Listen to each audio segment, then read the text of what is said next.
जय हिंद दोस्तों। जैसे कि हमने प्रॉमिस किया था कि हम करंट अफेयर्स के लिए इनिशिएटिव लाते रहेंगे, तो आज ये जुलाई का हम वीकली करंट अफेयर सेशन लेकर के हैं जिसमें 25 एमसीक्यूज हम डिस्कस करेंगे और ये पीडीएफ पूरे तरीके से फ्री है, इसकी कोई कॉस्टिंग नहीं है। अलॉन्ग विद आंसर ये पीडीएफ आपके लिए अवेलेबल करा दी जाएगी हमारे तर्क एजुकेशन ऐप पे और टेलीग्राम चैनल पे, तो फिर आप वहां पे जाके एक्सेस कर सकते हैं। 1 से 2 दिन में ये आपको प्रोवाइड कर दी जाएगी। ओके, अब इसमें 9 से 15 जुलाई तक की जो भी करंट अफेयर्स है उनके बेसिस पे हम क्वेश्चन आंसर यहाँ पे डिस्कस करेंगे, उन क्वेश्चंस को क्या अप्रोच करना चाहिए और इन्हीं क्वेश्चंस में हम समझेंगे कि कैसे करंट अफेयर के बेसिस पे, पीवाईक्यू के बेसिस पे जो क्वेश्चन बने, हमें उनमें से कौन से टर्म्स पे, क्या कोई मिनिस्ट्री डिपार्टमेंट ऐसी चीजों को फोकस करना चाहिए, वो सब हम इसमें देखेंगे धीरे धीरे। अब सबसे पहले तो इस पीडीएफ का उपयोग कैसे करना है, कि आप इस पीडीएफ को कैसे यूज करते हैं। पहले तो बिना उत्तर देखे स्वयं हल करें, मतलब आपने क्वेश्चन देखा, अब आप उसमें इंट्यूशन लगाइए, अपना अपना पूरा दिमाग भिड़ाइए, क्योंकि आप यहाँ पे खुद को ट्रेन कर रहे हैं अपने एग्जाम के लिए। हमें यहाँ पे ऐसा नहीं कि मुझे पूरे में से 25 में से 23 चाहिए, 25 में से 22 चाहिए तो फिर मैं आंसर देख लेता हूँ, वैसे नहीं। खुद का दिमाग बढ़ाइए। अगर उस 25 में से 7-8 भी आपके सही होते हैं तो वो आपके वजह से हो रहे हैं, आप खुद को ट्रेन कर रहे हो उन चीजों के लिए, धीरे धीरे डेवलप होती है। उसके बाद में आपको व्याख्या व यूपीपीसीएस प्रासंगिकता के सत्यापित करें, मतलब उसके बाद में आप एक्सप्लेनेशन देखें और यूपीपीसीएस का रेलेवेंस देखें। यहीं पे आपको नीचे दिखा जाएगा कि यूपीपीसीएस में क्यों पूछा गया है, क्या रीजन इसके पूछे जाने का, वो। और फिर बाद में उसका एक्सप्लेनेशन देखना है कि क्या सही है, मैं कहाँ गलत हो गया, मुझे क्या सुधारना चाहिए, वो। पीवाईक्यू में बार बार आने वाले विषयों पर ध्यान दें, जो भी थीम्स रहेगा या फिर टॉपिक्स रहेंगे, हमें उन पे ध्यान देते हुए आगे बढ़ना है। रटने के बजाय पुनरावृत्ति के लिए इसका प्रयोग करें, ये बहुत इंपॉर्टेंट है। हम क्या करते हैं कि हमें कोई एक कंटेंट मिल गया, अब भाई उस कंटेंट में एक टॉपिक है, उसके सब मिल गया कि इसका स्थापना इतना हुआ था, फिर बाद में ये करता है, ये नहीं करता है, इसमें कौन सी कंट्री इन्वॉल्व है, कौन सी कंट्री नहीं इन्वॉल्व है, एक्सेट्रा एक्सेट्रा, हर एक चीज। लेकिन एक पीवाईक्यू है, अब आपने यहाँ पे पीवाईक्यू के थीम डिस्कस कर ली, उसी की बाद में आप देख रहे हैं कि हाँ मुझे पूरा नहीं रटना है, मुझे यहाँ पे स्मार्ट स्टडी करनी है, क्योंकि मैं स्मार्ट स्टडी करूंगा तो मेरा टाइम भी बचेगा और मेरा कॉन्फिडेंस भी बूस्ट होगा, क्योंकि मेरे मॉक में नंबर अच्छे आने वाले ना। हर प्रश्न के स्थातिक पाठ्यक्रम से जोड़कर सोचें, link every question back to it static syllabus anchor.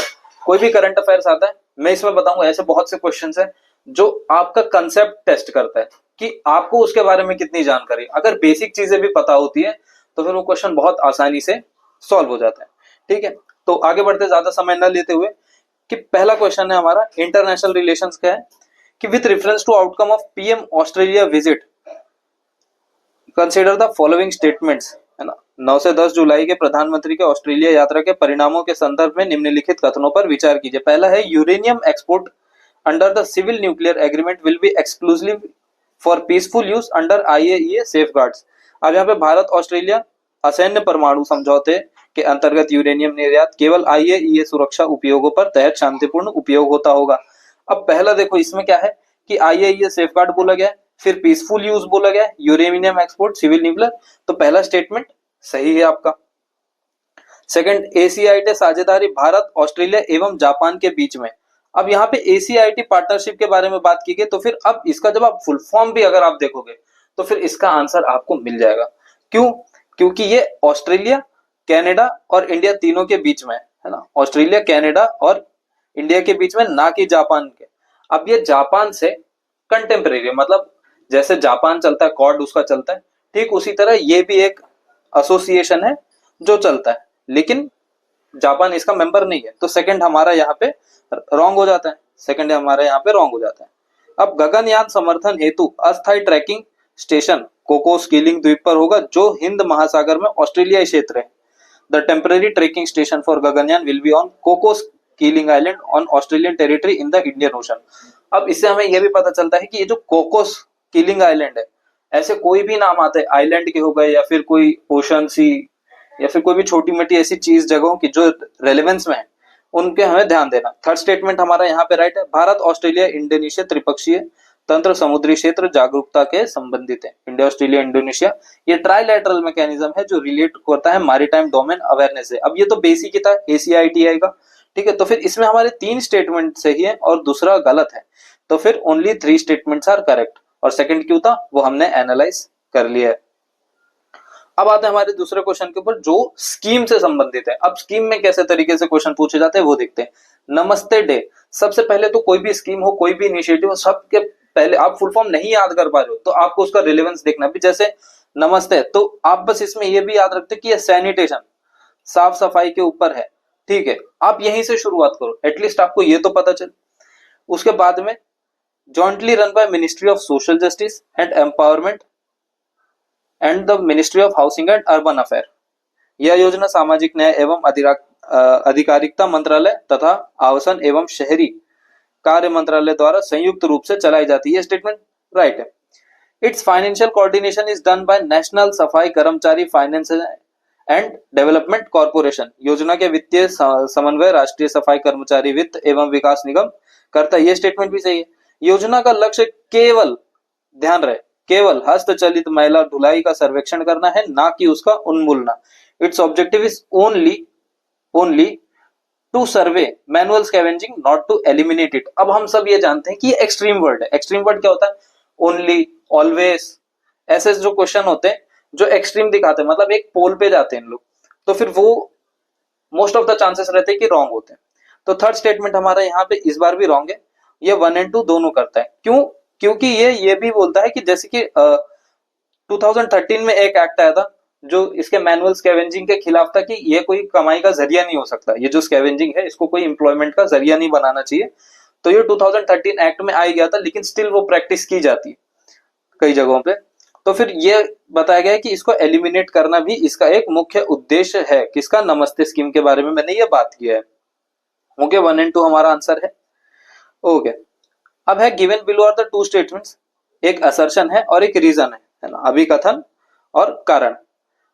In July 2026, अभी इकोनॉमी बेस्ड है।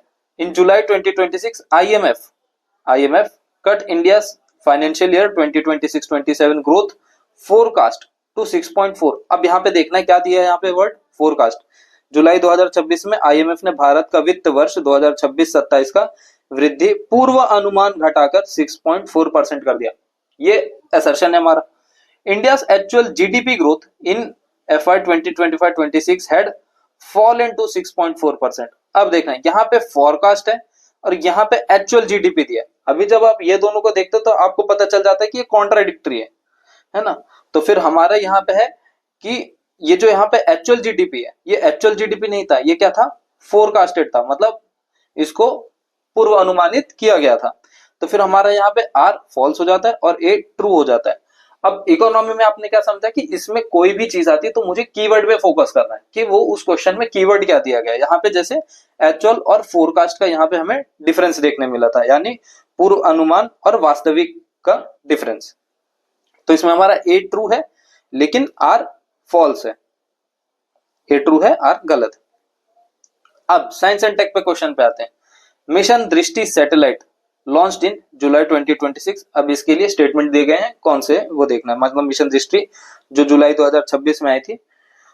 Okay, world's first satellite to combine optical and SAR imaging on a single platform. यह विश्व का पहला उपग्रह है जो एक ही मंच पर ऑप्टिकल एवं सार इमेजिंग को संयोजित करता है। ये राइट स्टेटमेंट है। It was launch by private India earth observation startup. एक स्टार्टअप है जो प्राइवेट है, पृथ्वी प्रशिक्षण स्टार्टअप इन्होंने प्रक्षेपित किया था। ओके, सार का लाभ यह है कि सभी मौसम एवं दिन रात प्रतिबिंबन प्रदान करता है। The advantage of SAR that it provide all weather day and night imaging. तो ये स्टेटमेंट इसका सही है। तो मतलब यहाँ पे मेरे सारे स्टेटमेंट ये राइट हो जाते हैं। अब हमने इसमें क्या देखा कि भाई ये क्वेश्चन क्यों पूछा गया, क्यों। एक इसका सबसे मोस्ट फीचर ये था कि ये वर्ल्ड की पहली सैटेलाइट थी। तो अब आप कोई भी ऐसा पढ़ते हो, साइंस एंड टेक हो गया, खास करके साइंस एंड टेक में, या फिर कोई ऐसी इनिशिएटिव जो सबसे पहली बार हो रही है, तो आप ध्यान देंगे कि मुझे उस पर ज्यादा फोकस करना है। राइट, ओके, ठीक है। विथ रेफरेंस, अब ये है इकोनॉमी पॉलिसी के ऊपर, मतलब जो IR से भी कनेक्टेड है। अब यहाँ पे आपका कंसेप्ट टेस्ट होगा, इस क्वेश्चन में देखते हैं। With reference to letter of authorisation for high seas fisheries launched by vice president consider. 9 जुलाई 2026 को उपराष्ट्रपति द्वारा प्रारंभित उच्च समुद्र मत्स्यन हेतु पत्राधिकार के संदर्भ में निम्नलिखित कथनों पर विचार कीजिए। अब यहां पे देखना, एक आपका वर्ड है हाई सीज, ध्यान रहेगा, उच्च समुद्र के बारे में बात है। Okay, the LOA regulates fishing within India exclusive economic zone, पहला स्टेटमेंट ये है आपका। ओके, सेकंड है LOA is vessel specific non transferable and link to real craft portal, ये एक पोर्टल के बारे में। अब कोई भी इनिशिएटिव हो या फिर कुछ भी हो, हमें पता है कि एक डिजिटल एरा चल रहा है, डिजिटल एरा, या फिर आप वो कह सकते हो कि एआई एरा भी चल रहा है। तो इसमें कोई भी पोर्टल होता है या फिर ऐसे कोई वेब लिंक्ड ऐसे कोई इनिशिएटिव या फिर मेंशन्ड होते हैं, तो उस पर आपको ध्यान देना। It is a mandatory provision under the guidelines for sustainable harnessing of fisheries in high seas by Indian flagged vessel 2025। यह उच्च समुद्र में भारतीय ध्वजवाहक जहाजों द्वारा मत्स्यन दिशा निर्देश 2025 के अंतर्गत अनिवार्य प्रावधान है। ओके, अब मैंने आपको बोला था यहाँ पे हाई सीज को ध्यान रखना, यानी उच्च समुद्र। अब यहीं पे ईईजेड आ गया, यहीं पे आपका बेसिक कंसेप्ट टेस्ट होता है। अब यही मतलब अगर आप बेसिक कंसेप्ट भी जाते हो, आप ऑप्शन में देख रहे हो, इतना तो है कि दो स्टेटमेंट इसमें से सही है, कोई दो तो सही है। अब यहाँ पे हाई सीज जैसा बोला गया, तो हाई सीज आप जानते हो ये 200 नॉटिकल माइल के प्लस रहता है, मतलब कोस्टल लाइन से 200 नॉटिकल माइल तक एक्सक्लूसिव इकोनॉमिक जोन रहता है, तो उसके रेस्ट्रिक्शन अलग रहते हैं, फिर बाद में हाई सीज के रेस्ट्रिक्शन अलग रहते हैं। तो अब हाई सीज और इकोनॉमिक एक्सक्लूसिव जोन, ये दोनों कंसेप्ट ही अलग है, इनके मेजरमेंट ही अलग है। तो पहला स्टेटमेंट तो इधर इसीलिए रॉन्ग हो जाएगा, है ना। अब पहला स्टेटमेंट रॉन्ग हो गया तो बचा क्या है मेरा 2 और 3। तो इसीलिए आप कोई भी चीज पढ़ते हो तो उसमें आपको कंसेप्ट आपका क्लियर करते हुए ही आगे बढ़ना है, ठीक है। दो सेकंड एंड थर्ड करेक्ट था, और मैंने आपको बताया कि यहाँ पे कोई भी पोर्टल होगा, कोई भी वेब लिंक चीजें होंगी, तो फिर उस पर आपको स्पेशल फोकस रखना है। अब आते हैं ज्योग्राफी आईआर के ऊपर। 2016 permanent court of arbitration ruling whose 10th anniversary prompted a 14 nation joint statement in July 2026। ये परमानेंट कोर्ट ऑफ एट्रीब्यूशन के बारे में बात कर रहे हैं, मध्यस्थता न्यायालय, स्थायी मध्यस्थता न्यायालय, जिसकी 10वीं वर्षगांठ पर जुलाई 2026 में 14 देशों ने संयुक्त वक्तव्य दिया। Okay, the ruling arrows from a case brought by Philippines against China.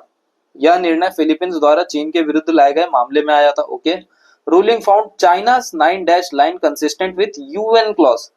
निर्णय ने चीन की 9 लाइन को यूएन क्लॉज के अनुरूप पाया। अब आप ये जानते हैं, मतलब इंटरनेशनल रिलेशन अगर आप न्यूज़पेपर थोड़ा भी पढ़ रहे हैं या फिर मैगजीन पढ़ रहे हैं, तो आप जानते हैं कि चाइना जो है वो थोड़ा अगेंस्ट ही चलता है, मतलब थोड़ा तिरछा चाल ही चलता है। तो सेकंड को हम एक बार के लिए कंसिडरेशन में रखते हैं कि देखते हैं आगे क्या होगा। South China Sea has overlapping claims by China, Vietnam, the Philippines, Malaysia and Brunei. दक्षिण चीन सागर पर चीन, वियतनाम, फिलीपींस, मलेशिया एवं ब्रूनेई के अतिव्यापी दावे हैं। Okay, ruling is binding under UN clause, तो चाइना हैज रिजेक्टेड इट। निर्णय यूएन क्लॉज के अंतर्गत बाध्यकारी है, यद्यपि चाइना ने इसे अस्वीकार किया। अब चौथा स्टेटमेंट भी आप देख लीजिए। अब मैं ये जानता हूं कि चाइना तिरछा चलता है भाई, और यूएन क्लॉज के अगेंस्ट, मतलब अगेंस्ट इन द सेंस कि वो अपना दावा अलग रखता है, यूएन क्लॉज अपना दावा अलग रखता है, तो फिर ये कंसिस्टेंट यूएन क्लॉज के नहीं है। सेकंड स्टेटमेंट में यहाँ पे रॉन्ग कर देता हूं, मेरा सिर्फ 3 स्टेटमेंट राइट है, जो कि 1, 3, 4। ओके, अरेंज द फॉलोइंग, अभी क्रोनोलॉजी बेस पे क्वेश्चन है। Event in chronological order earliest to latest, निम्नलिखित जुलाई 2026 की घटनाओं पर कालानुक्रमिक क्रम से इसको व्यवस्था करनी। अब ऐसे क्वेश्चन क्या पूछे जाते हैं? बिल्कुल पूछे जाते हैं, कि क्योंकि एक क्वेश्चन तो ये पूछ लिया गया था कि कौन सी डिफेंस एक्सरसाइज कौन से डेट को हुई थी, मतलब वो मंथ भी नहीं था, वो एग्जैक्टली डेट ही पूछा गया था। तो फिर हमें उस दिन के लिए अभी से प्रिपेयर होते हुए आगे बढ़ना है। तो सबसे पहले वाइस प्रेसिडेंट ने लॉन्च किया था हाई सी फिशरीज एलओए, ठीक है, तो पहले ये आ जाएगा, फिर बाद में इंडिया न्यूजीलैंड। मैं आपको डेट बता देता हूँ। पहले आपका 9 जुलाई को हुआ था high seas LOA launched on 9 July. फिर इंडिया न्यूजीलैंड पार्टनरशिप, ये 11 जुलाई को कहां हुआ था? ऑकलैंड में हुआ था। फिर कर्तव्य भवन remaining on 12 July, CPW day foundation, है ना। नमस्ते डे आपका 14 जुलाई को हुआ था। तो फिर ये एक वीक में जो भी हुआ था उसके ऊपर एक क्रोनोलॉजिकल बेस्ड क्वेश्चन है, उसी को यहाँ पे सॉल्व किया गया। ओके, अब मैच लिस्ट एक बॉडी दिया गया है, और पेरेंट्स एक्ट या फिर उसके एस्टेब्लिशमेंट के बारे में। मतलब एक में आपको निकाय है और उसका बाद में मूल अधिनियम या फिर स्थापना, इसके बारे में बात की गई है। अब देखो जब ऐसे मैच द कॉलम क्वेश्चन आते हैं तो फिर इसमें आपको एक एक करके जाना है, इसमें देखना है कि आप कौन से संस्था को या फिर कोई भी चीज, अगर जैसे बॉडी के बारे में बात की गई तो फिर आप उसको जानते हो तो पहले उसको मैच करने की कोशिश करनी है, नो मैटर वो सेकंड पे हो थर्ड पे हो, आपको सीरीज वाइज नहीं जाना। जैसे मैं आईसीएआई का जानता हूँ कि ये चार्टेड अकाउंटेंट से रिलेटेड है, तो फिर मैं देखूंगा चार्टेड अकाउंटेंट कहाँ पे, तो यहाँ पे मैंने देख लिया सेकंड पे, तो 1 का 2 हो जाएगा, ए का 2 है मेरा। अब ये है और ये है, मुझे 2 ऑप्शन यहाँ पे दिख रहे, 3 ऑप्शन यहाँ पे दिख रहे हैं, सेकंड वाला मेरा एलिमिनेट हो गया, ठीक है ओके। अब मैं दूसरा देख रहा हूँ कि टेलीकॉम के बारे में बात हो रही है, तो टेलीकॉम मुझे और कहीं पे दिख रहा है नहीं, डी में दिख रहा है, तो डी का 3 में मार्क कर देता हूँ। तो डी का 3 मार्क करने पे मुझे कहाँ दिख रहा है, एक ये दिख रहा है और एक ये दिख रहा है, ठीक है। अब ये दोनों दिख रहा है, मतलब ये मेरा एलिमिनेट हो गया, मतलब सेकंड और थर्ड मेरे एलिमिनेट हो गए। अब मैं जाऊंगा बार काउंसिल ऑफ इंडिया पे। बार काउंसिल ऑफ इंडिया, अब इसका पूछा पेरेंट एक्ट या फिर इस्टेब्लिशमेंट, तो क्या हो सकता है, एडवोकेट एक्ट 1916 यानी अधिवक्ता अधिनियम 1961। तो ये मुझे 1 किसका मिल गया, बी का 1 मिल गया, तो ये मेरा फर्स्ट वन राइट आंसर हो जाएगा, है ना। तो इस तरीके से आपको एलिमिनेट करना है, पहले तो देखना, मतलब एटलीस्ट आप इतना कर सकते हो कि 50% रेशियो तक तो आप आ ही जाओ। ए इसका राइट आंसर है, okay. With reference to the first made in India EXIM export import, अब ये यूपी स्पेसिफिक क्वेश्चन है, ध्यान रहे ये GS6 के क्वेश्चन बहुत इंपॉर्टेंट होते हैं। अब एग्जिम देख के आपको इकोनॉमी या फिर IR से नहीं कनेक्ट करना है। Shipping container unveiled at Dadri Uttar Pradesh, क्यों यूपी स्पेसिफिक था, क्योंकि दादरी उत्तर प्रदेश के बारे में बात कर रहा है। जुलाई 2026 में उत्तर प्रदेश के दादरी में अनावृत पहले made in India EXIM shipping container के संदर्भ में निम्नलिखित कथनों पर विचार करना।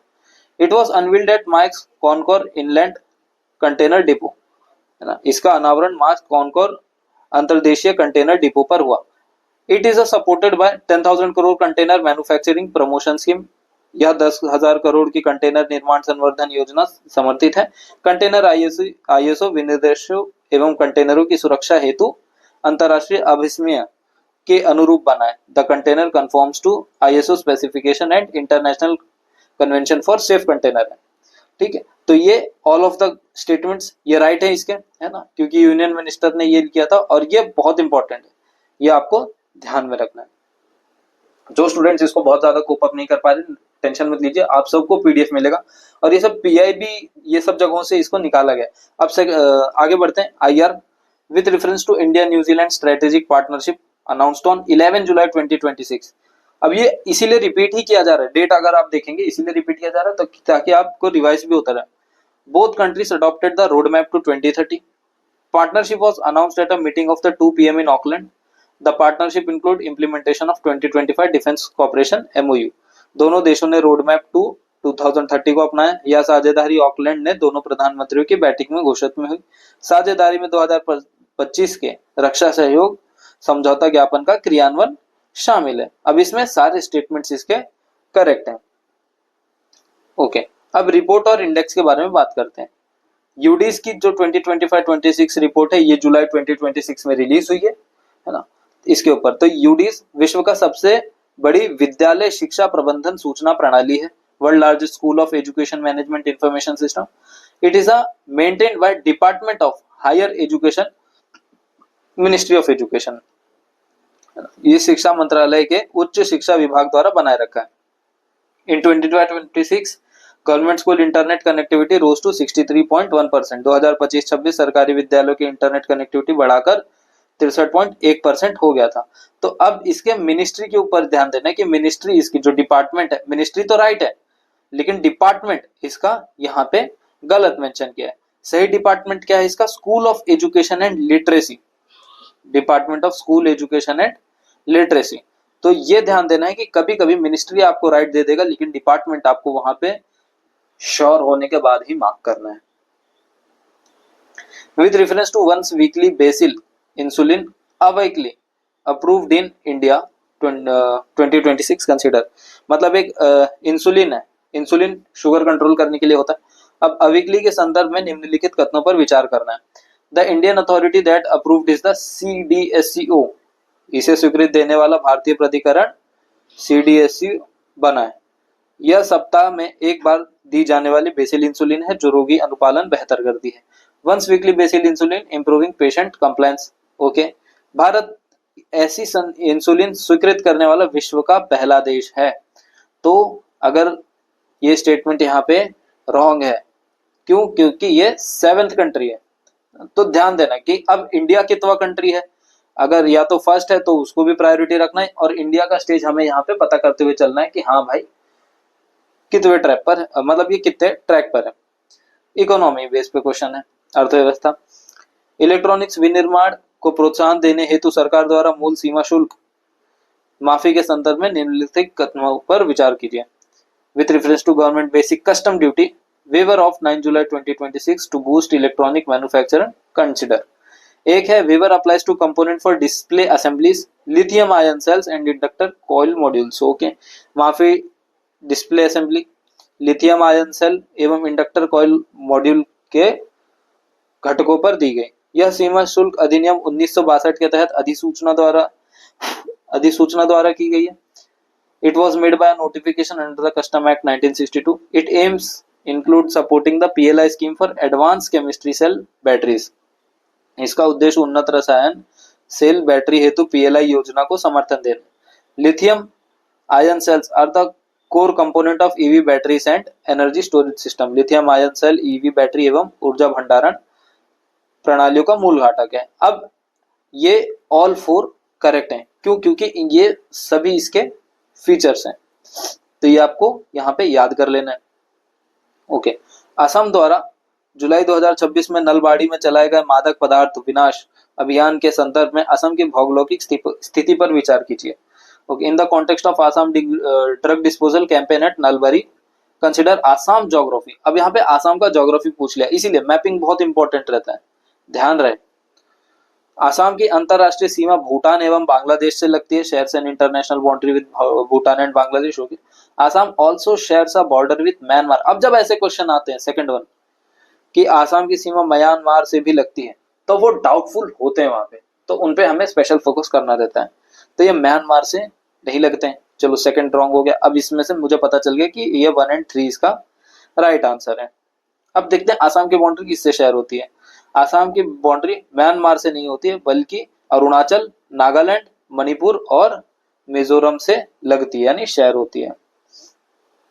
With reference to Manas and Mahabharata, centre for civilisation structure inaugurated in Bishkek in July 26 consider. अब ये कल्चर और IR मिक्स है। जुलाई 2024 में बिश्केक के उद्घाटित मानस और महाभारत सभ्यतागत अध्ययन केंद्र के संदर्भ में निम्नलिखित कथनों पर विचार करना है। मानस किर्गिस्तान का राष्ट्रीय महाकाव्य है। Manas is the national epic of Kyrgyzstan. Manas has been recognised as a UNESCO intangible cultural heritage in since 2009। The centre is an initiative under India ICCR, है ना। तो इसके ऊपर हम देखते हैं ये क्या है, सारे स्टेटमेंट्स इसके राइट है यहाँ पे, क्योंकि ये जो ICCR ये मिनिस्ट्री ऑफ एक्सटर्नल अफेयर्स के अंदर आता है, ये भी आपको ध्यान में देना है। और यूनेस्को इंटेंजिबल कल्चरल हेरिटेज 2009 से है। मानस किर्गिस्तान का नेशनल एपिक भी है, और ये one of the world's longest oral epic है, यानी ये विश्व के सबसे लंबे मौखिक महाकाव्यों में से एक है। अब आते हैं गवर्नेंस के ऊपर। MOU signed between the Department of Post and TRAI in July 2026 consider। जुलाई 2026 में डाक विभाग एवं ट्राई के बीच हस्ताक्षरित समझौता ज्ञापन के संदर्भ में निम्नलिखित कथनों पर विचार कीजिए। It is a village level telecom network performance survey. Okay, यह गांव स्तरीय दूरसंचार नेटवर्क प्रदर्शन सर्वेक्षण के लिए है। क्षेत्र आंकड़े ग्रामीण डाक सेवक एकत्र करेंगे। Field data will be collected by Gramin Dak Sevak. The survey will assess only BSL network performance. अब यहाँ पे ओनली स्टेटमेंट आ गया, अगेन एक एक्सट्रीम वर्ड आ गया, केवल। तो फिर ये हमारा रॉन्ग भी है यहाँ पे। तो ओनली 1 और 2 इसके राइट आंसर है कि किसी भी नेटवर्क से कंपेटेबल हो सकता है, सिर्फ BSNL से नहीं होगा, चाहे वो एयरटेल हो, जियो हो, कुछ भी हो, Vodafone. Okay, with reference to world population day 11 July consider. World population day के ऊपर क्वेश्चन पूछा गया, विश्व जनसंख्या दिवस। इसे UNDP द्वारा 1989 में स्थापित किया गया। It was established by UNDP in 1989, inspired by 5 billion day of 11 जुलाई 1987। यह 11 जुलाई 1987 के 5 अरब दिवस से प्रेरित है। India became a world most population nation in April 2023। Lead UN agency on population issues in UNFPA, जनसंख्या मुद्दों पर प्रमुख संयुक्त राष्ट्र एजेंसी बनाई है। तो फिर ये चारों स्टेटमेंट यहाँ पे राइट है। Okay, with reference to Aero India 2027 consider, Aero India 2027 के संदर्भ में निम्नलिखित कथनों पर विचार कीजिए। It will be held at Yelahanka air force station Bengaluru, या यलहंका वायुसेना स्टेशन बेंगलुरु में आयोजित होगा। Biannual event organisation by defence exhibition organisation ministry of defence, यह रक्षा प्रदर्शनी संगठन रक्षा मंत्रालय द्वारा आयोजित द्विवार्षिक आयोजन है। First edition of arrow India was held in 2005, arrow India की पहला संस्करण 2005 में आयोजित हुआ। अब यहाँ पे 2027 में बोला गया कि ये 16th एडिशन है और ये 2005 में पहला एडिशन का दावा कर रहे हैं। अगर आप इसमें कैलकुलेट भी करेंगे तो फिर आपको पता चल जाएगा कि थर्ड स्टेटमेंट यहाँ पे रॉन्ग है। और एज पर ऑप्शन में देख रहा हूँ कि मिनिमम 2 स्टेटमेंट यहाँ पे मेरे राइट होने चाहिए, तो ये बचा मेरा ऑप्शन ए यहाँ पे मेरा राइट आंसर हो जाएगा। अब स्पोर्ट्स के ऊपर, with reference to Wimbledon 2026 139th edition था ये। Okay, men single title was defended by Jannik Sinner Italy. अब ये ध्यान में रखना कि आप कभी भी स्पोर्ट्स पढ़ते हो तो उसका कंट्री क्या है वो आपको याद रखना, और उसका स्टेज स्पोर्ट मतलब वो रनर है, विनर है, रनर अप है, ये सारी चीज। पुरुष एकल का खिताब यानिक सिनर ने बचाया है। Okay, women single final was an all चेक कॉन्टेस्ट, महिला एकल का फाइनल 2 चेक खिलाड़ियों के बीच खेला गया। The women single title was one by Karolina Muchova, महिला एकल का खिताब कैरोलिना मुचोवा ने जीता है। अब यहीं पे बहुत सारे मतलब यहीं पे आयोग खेलता है कि मतलब विनर को रनर अप में स्विच कर देगा, रनर अप को विनर में। तो फिर थर्ड स्टेटमेंट यहाँ पे हमारा रॉन्ग है, क्योंकि कैरोलिना मुचोवा ने खिताब नहीं जीता था बल्कि ये रनर अप थी, है ना। तो इसमें 1 और 2 मेरे सही स्टेटमेंट हो जाएंगे। ओके, अब इकोनॉमी और स्टेट के ऊपर क्वेश्चन है। With reference to Gujarat data centre policy 2026 से 29 तक की है, जो लॉन्च हुआ था 2026 में। उसके ऊपर पॉलिसी टारगेट कर रहा है 6 लाख करोड़ के इन्वेस्टमेंट को। क्या ये सही है? It Gujarat first dedicated data centre policy. Okay, policy include renewable energy linkages and water recycling mandates, नीति में नवीकरणीय ऊर्जा संबद्धता एवं जल पुनर्चक्रण अनिवार्यता शामिल है। तो इसमें सारे स्टेटमेंट्स यहाँ पे सही रहेंगे, है ना। ये मीटी द्वारा नेशनल डेटा सेंटर पॉलिसी 2021 में है। अब इंडेक्स के ऊपर क्वेश्चन है, सूचकांक के ऊपर जो क्वेश्चन आते हैं, 2 कथन दिए गए, असर्शन और reason same. Jaipur was the only Indian city in the global top 10 of happy city index 2026। अब इंडिया की कौन सी सिटी है, क्या वो टॉप 10 में, टॉप 5 में? अब इसके ऊपर भी आप पढ़ना शुरू कर देंगे। Jaipur was designated as a UNESCO world heritage city in 2019। अब जब आप देखेंगे कि चलो ठीक है ये सही भी अगर है तो फिर ये इसका रीजन तो नहीं हो सकता, है ना। R is not the reason, तो फिर ये दोनों कथन सही है लेकिन आर इसमें रीजन नहीं होगा। क्यों? क्योंकि इस इंडेक्स जो है ये हैप्पी सिटी इंडेक्स, ये सिर्फ कल्चर से रिलेटेड नहीं है, इसमें मोबिलिटी आ जाता है, कोहेजन आ जाता है, economic opportunity, safety, digital access मतलब समरसता, गतिशीलता, आर्थिक अवसर, सुरक्षा व डिजिटल पहुंच, इन सब पर ये आधारित होता है, ना कि सिर्फ कल्चर पे। ठीक है, तो फिर ये दोनों स्टेटमेंट सही होंगे लेकिन रीजन नहीं होगा। अब नॉर्थ ईस्ट को इकोनॉमी से कनेक्ट करके पूछा गया कि त्रिपुरा बिजनेस कॉन्क्लेव 2026 के ऊपर है, उसी के ऊपर स्टेटमेंट है। Conclave attracted 1.21 lakh crore in investment proposal through 342 MOUs। Okay, Tripura shares an international border with Bangladesh. फिर से क्वेश्चन पूछा ज्योग्राफी पे, Tripura has access to the Chittagong port. एक और क्वेश्चन पूछे, कॉन्क्लेव ने 342 समझौता ज्ञापनों में माध्यम से 1.2 लाख करोड़ के निवेश का प्रस्ताव आकर्षित किया। त्रिपुरा बांग्लादेश के साथ अंतरराष्ट्रीय सीमा साझा करता है। त्रिपुरा चटगांव बंदरगाह तक पहुंच रखता है। अब ये सारे स्टेटमेंट्स यहाँ पे राइट है। अब ऊपर हमने देखा था कि उसने म्यांमार के ऊपर ऐसे क्वेश्चन पूछा था, अब यहाँ पे दूसरा क्वेश्चन त्रिपुरा के ऊपर पूछा है। तो आपको ज्योग्राफिकल मैपिंग के थ्रू पे पढ़ना है, कोई भी प्लेस आ रहा है, कोई भी स्टेट आ रहा है, वो देखना है, खास करके नॉर्थ ईस्ट, है ना। ओके, अब सेंट्रल विस्टा के ऊपर कंसिडर करते हैं, ये गवर्नेंस का क्वेश्चन है। सेंट्रल विस्टा के नाम परिवर्तन के संदर्भ में कथनों पर विचार कीजिए। Entire redevelopment printing will now be called the कर्तव्य भवन कॉम्प्लेक्स। पूरी पुनर्विकास परिधि को अब कर्तव्य भवन परिसर कहा जाएगा। Building house the PMO cabinet secretary and NSA office was named सेवा तीर्थ, मतलब पीएमओ कैबिनेट सचिवालय और एनएसए कार्यालय वाले भवन को सेवा तीर्थ का नाम दिया जाएगा। घोषणा सीपीडब्ल्यू स्थापना दिवस पर की गई, CPW फाउंडेशन डे पे किया गया था। अब ये सारे स्टेटमेंट्स यहाँ पे सही हैं। अब ऐसे जो फैक्ट आते हैं तो फिर ये फैक्ट आपको वहीं पे करेक्ट भी करना अगर गलत हो रहे हैं, और सही है तो उसको उसी टाइम पे पढ़ते हुए चलना। With reference to the July 2026 conference on integrating regional languages into legal education, अब इसमें स्टेटमेंट है ना, क्षेत्रीय भाषाओं पर विधिक शिक्षा को समाहित करने संबंधी सम्मेलन में संबंध कथनों पर विचार कीजिए। The conference was hosted by Ministry of Law and Justice and the Bar Council of India. BCI is a statutory body constituted under the Advocates Act 1961। अब कभी भी ऐसी बॉडी आती है वो देखना कि स्टैट्यूटरी है क्या है, कैसा नहीं, कॉन्स्टिट्यूशनल नॉन कॉन्स्टिट्यूशनल, वो सारी चीजें आपको पढ़ते हुए चलिए। Proposed plan is to remove English as a link language. अब ये रिमूव के बारे में बात कर रहे हैं। आते हैं बीसीआई अधिवक्ता अधिनियम 1961 के तहत गठित संविधिय निकाय है। ओके, प्रस्तावित योजना अंग्रेजी के संपर्क भाषा के रूप में हटाने की।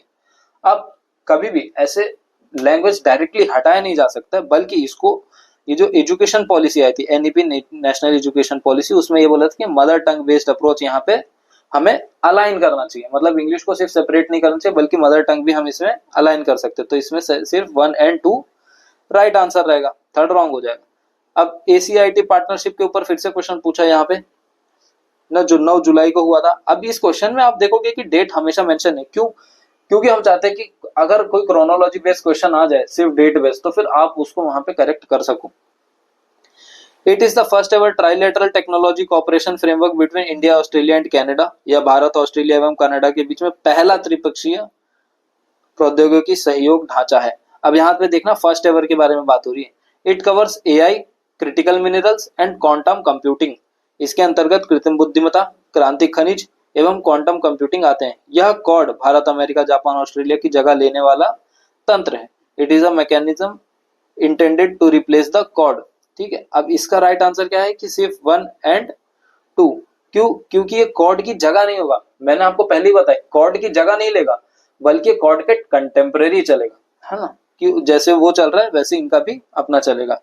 तो ये कुछ आंसर्स हैं। मतलब अगर आप सॉल्व किए खुद से मेरे बताने के समय पे तो फिर वेरी गुड।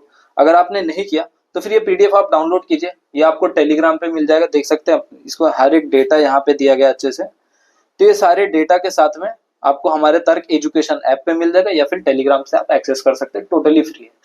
ठीक है दोस्तों, अगर आपको सेशन अच्छा लगा होगा तो फिर अपने दोस्तों के बीच में लाइक, शेयर, सब्सक्राइब जरूर करिएगा, ताकि वो भी आए और इससे हमारा भी हेल्प हो जाए। ठीक है दोस्तों, जय हिंद।